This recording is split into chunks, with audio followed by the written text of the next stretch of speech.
Hello grade 8 students.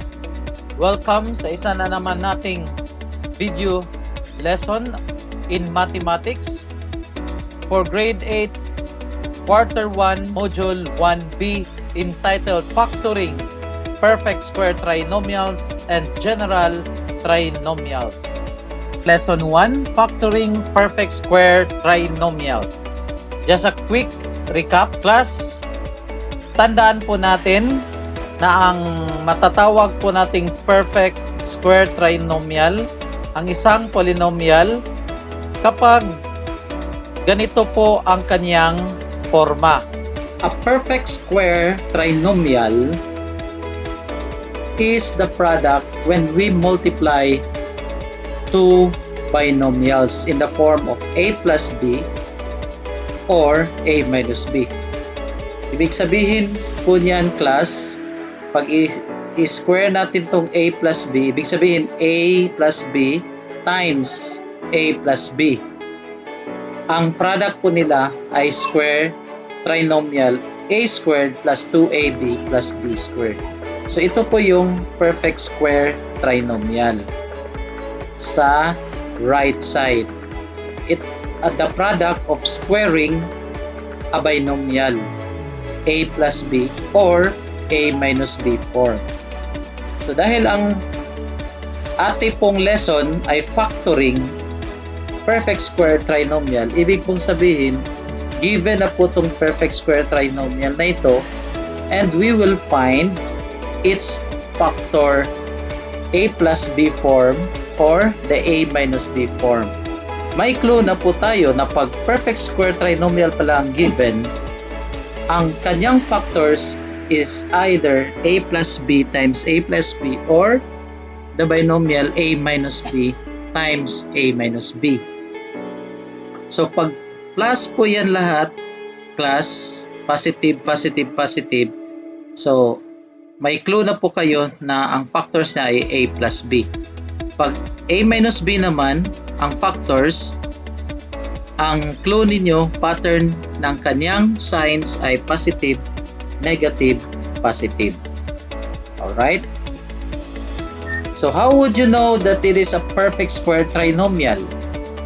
So first, check the first term kung perfect square.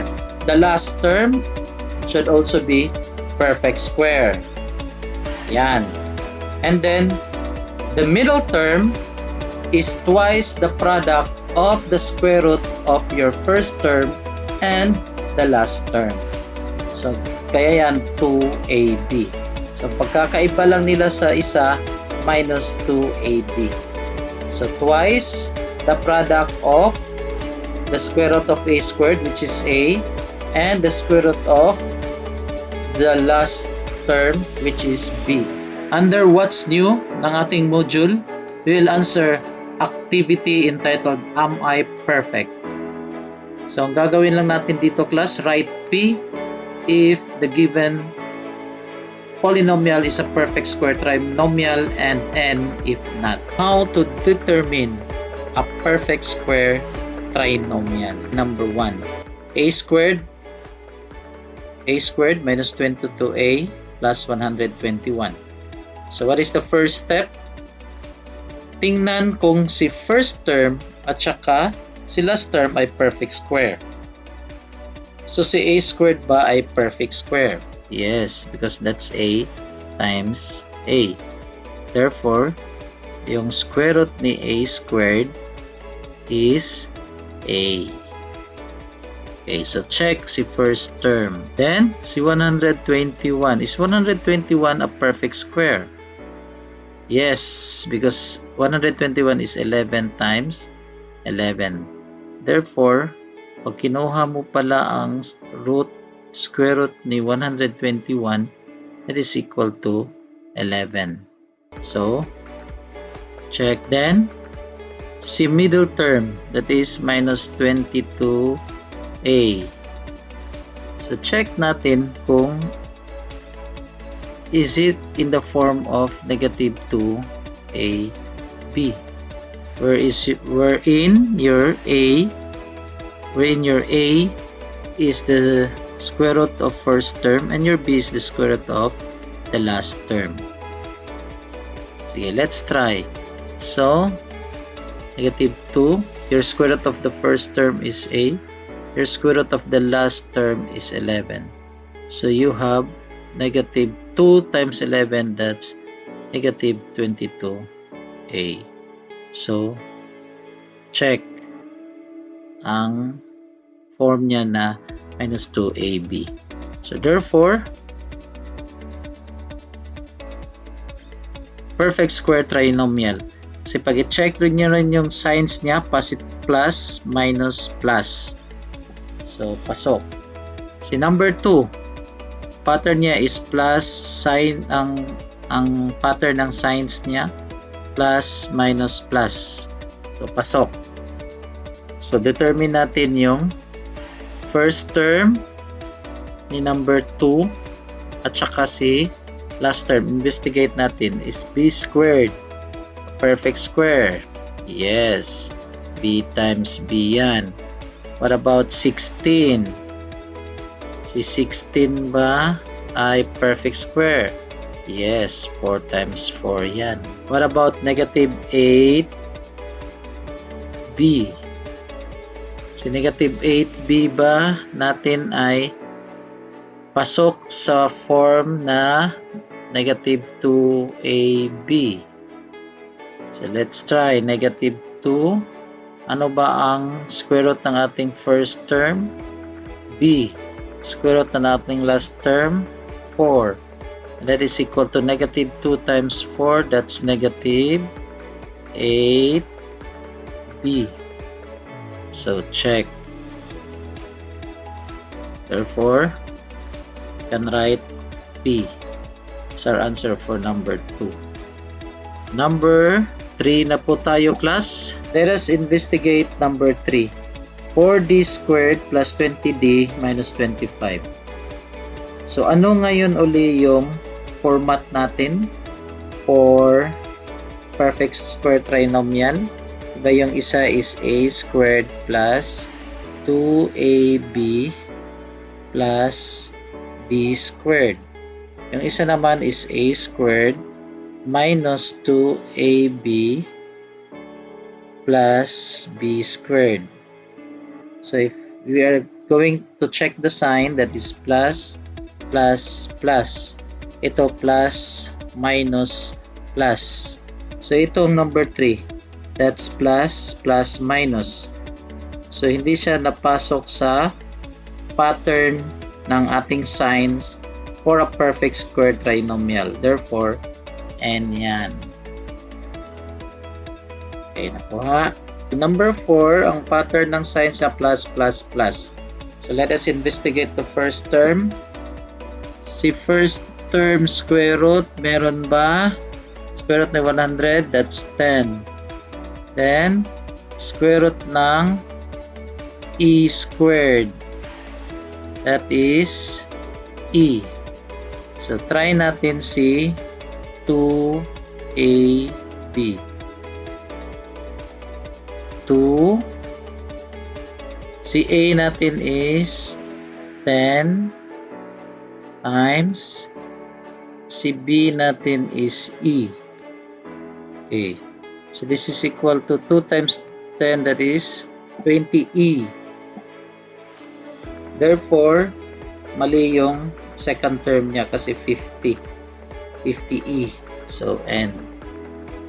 Well, hindi siya pasok sa format na middle term na 2ab. So, N ang sagot niya. Number 5. So, square root ni 36r squared. 36 is 6 times 6, so 6r. Okay, check.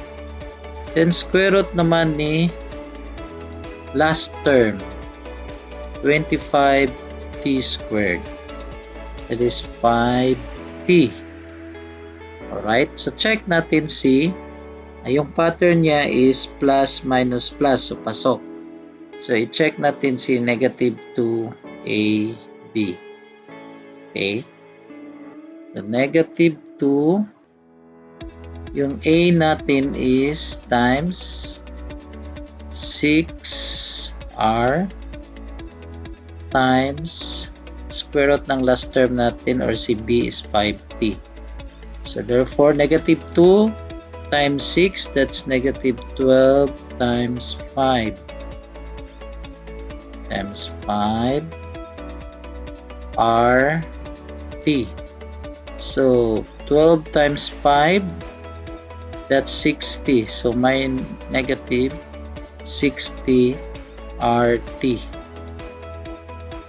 So negative 60 rt ba ang middle term? Yes. So that is in the form of negative 2ab. So therefore, P. Alright, class. Check your answer key for activity Am I Perfect under What's New? Our answer here is P, P, N, N, P. Next class is under What's More? Activity 1 entitled You're the One. Supply the missing term of the factor of the given perfect trinomials below. So, alam na natin kung paano malalaman na ang ating polynomials ay perfect square trinomial. So, ang lahat po ng given na to ay perfect square trinomial. Right? So, fill in na lang tayo sa blank yung missing term ng ating factor. Okay? So, number 1, x squared minus 6x plus 9. So, yung pattern po natin ay plus minus plus. So, may clue na po tayo na ang sagot niya ay in the form of a minus b squared. Okay. Bakit? Because of this sign sa middle term, negative.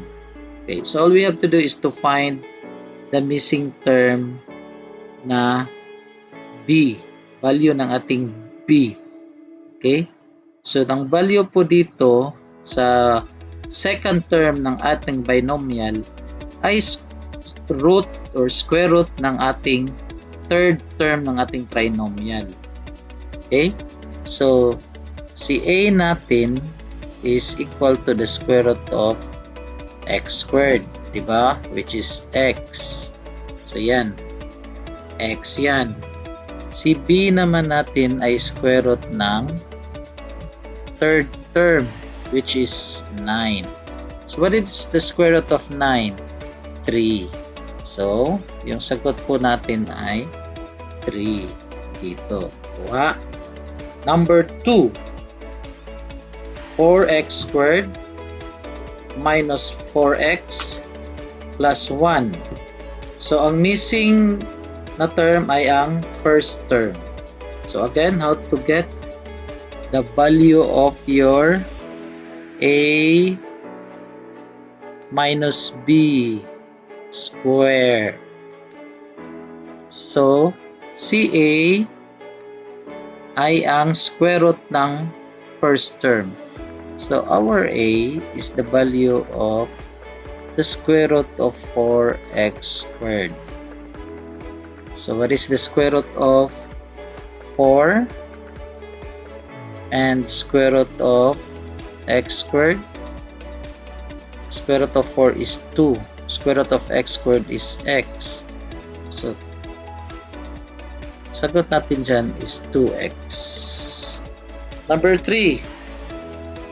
The missing term is the value of our b. So, kasi plus yung middle term natin, therefore, ang hinahanap natin na factor ay a plus b. Yan. So, missing si b. So, our b is the square root of the last term. What is our last term? Third term ng trinomial natin is 4. That is equal to 2. So, ang sagot is 2. Yan. 3x plus 2. Number 4. Missing na naman si second term ng ating binomial. So, square root lang ng third term. So, square root of 16y squared. that is equal to square root of 16 times the square root of y squared, which is equal to 4y. So, sulat lang natin 4y. Number 5.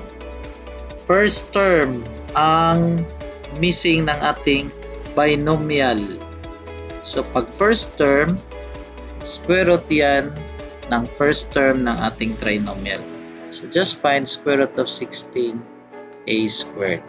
That is equal to square root of 16 times the square root of a squared, which is 4a.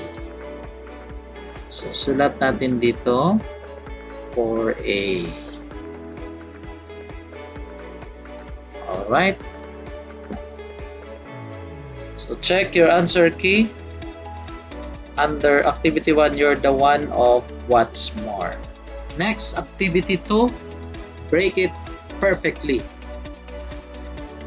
Under pa rin sa ating what's more ng module na to.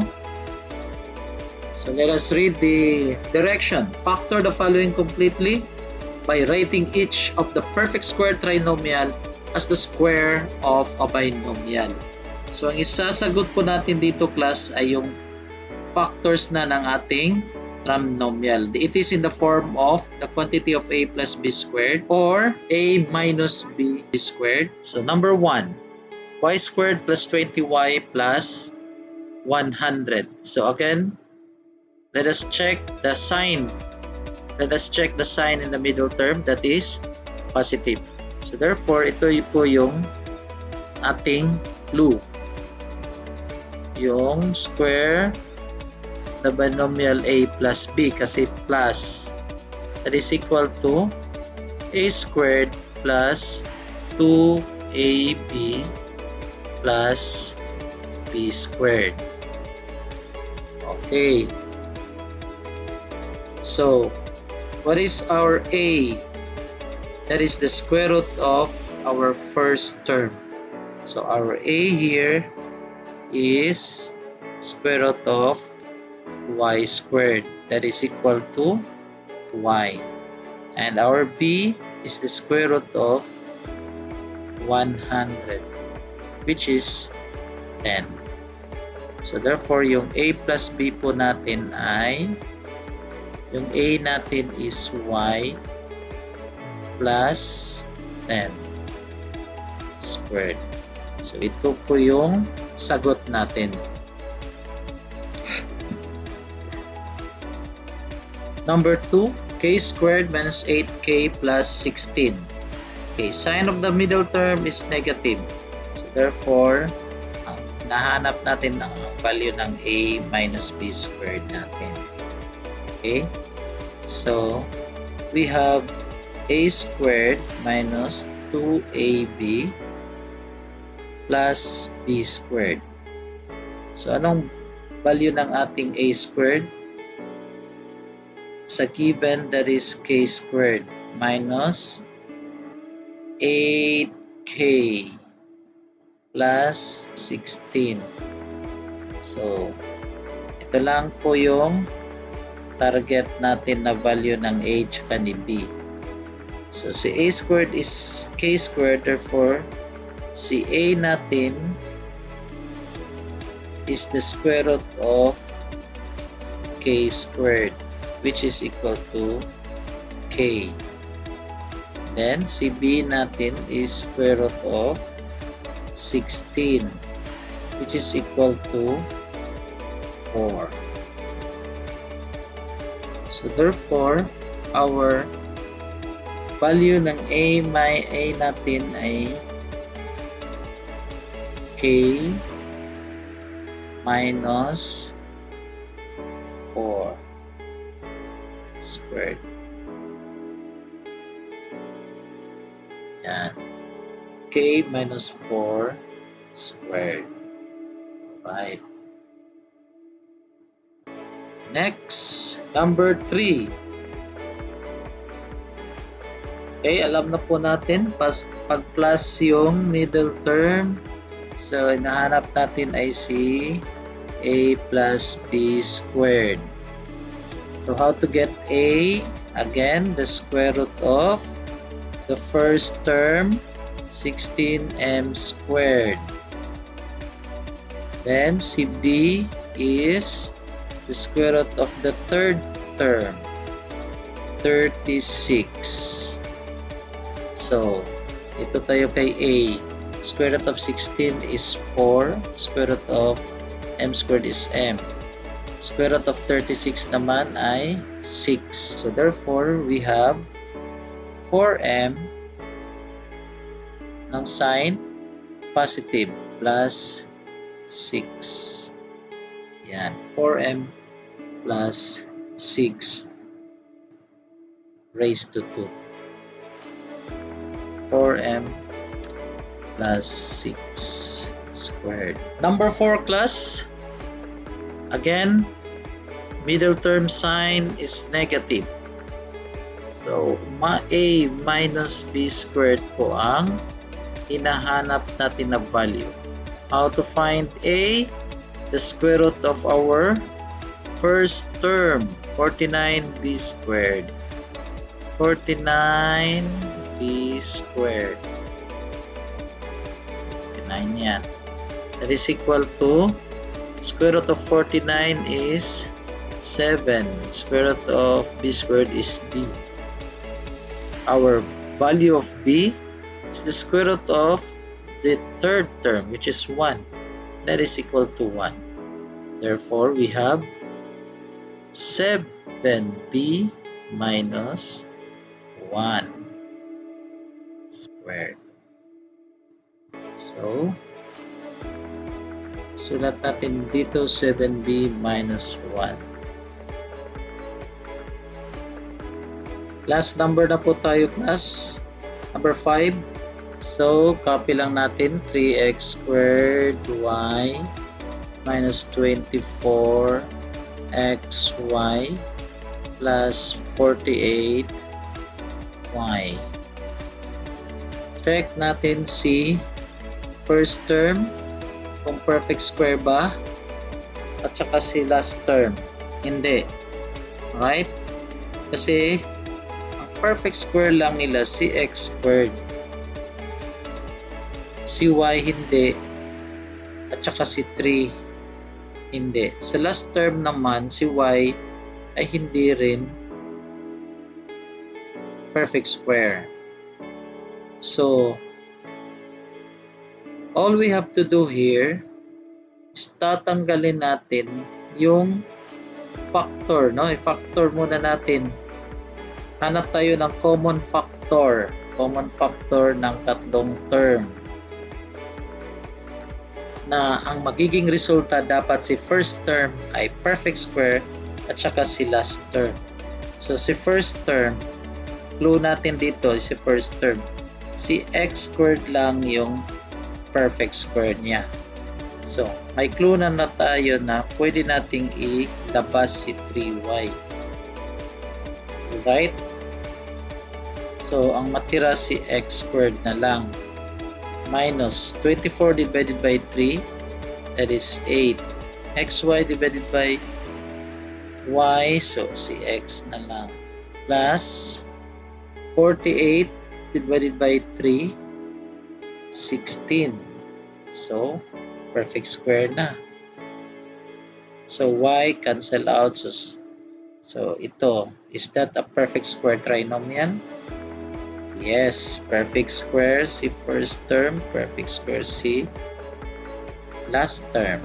Tapos yung middle term, that's twice the product of square root of x squared and 16. That's 16 is 4.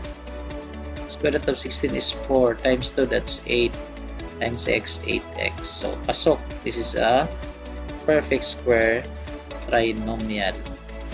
So, ito yung bibigyan natin ng, hahanapan natin ng value na a minus b kasi minus yung second term squared. So, your a is square root of x squared that is x, b square root of 16, that is 4 squared. So ito yung factor natin. Kasama na si 3y. 3y times the quantity, the square of the quantity x minus 4. Alright, class. That is the answer for activity 2. Break it perfectly. Paki-check na lang po ng inyong answer key. That is all for our lesson 1 for this module, factoring perfect square trinomial. So let's proceed to the lesson 2 of this module, factoring general trinomials.